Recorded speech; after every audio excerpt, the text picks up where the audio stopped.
Money orders look old school, but they still solve a few modern payment problems. A money order isn't a check that pulls from your account later. It's prepaid up front, so it behaves a lot like cash. That also means it's not automatically tiny fee, any amount, instant clear, zero fraud. Fees vary by issuer, and most money orders have a cap, often around $1,000. It also doesn't clear instantly like a card swipe, and scams still happen if you send it to the wrong person. Treat it like guaranteed funds, not guaranteed safety. Money orders work because the issuer takes your money first, then prints a payment that's backed by guaranteed funds.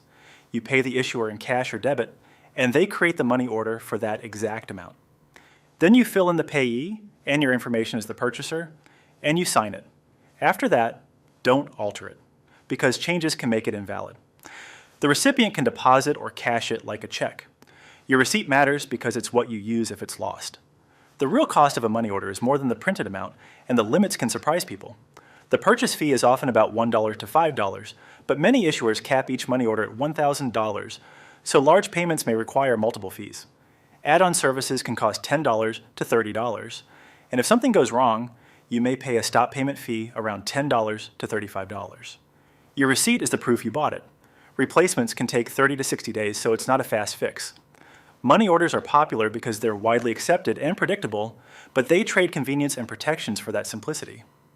Even places that don't want personal checks may accept a money order, and the cost is usually a small known fee. You also share less bank data because you're not handing over your routing and account numbers like a check.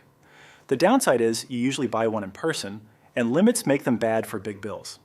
Disputes are weaker because it's closer to cash than to a card payment. If you use a money order, your main job is to prevent mistakes you can't easily undo. Fill in the payee before you hand it over, because a blank money order can be treated like cash by whoever holds it. Verify the recipient and amount before you pay, then keep the receipt and track it until it's cashed or deposited. Deliver it carefully. Mailing it is like mailing cash. And if you expect chargebacks or a strong dispute process, use another method like a credit card or an ACH transfer with clear records. Most money orders cap out around weds, and replacements can take 30 to 60 days. If you're deciding between paying by money order, check, ACH, or a cashier's check, BankingHub can match you to accounts and tools that fit how you actually bank and show the real dollar impact for your balance. Free, 2 minutes, no login. Links in the description.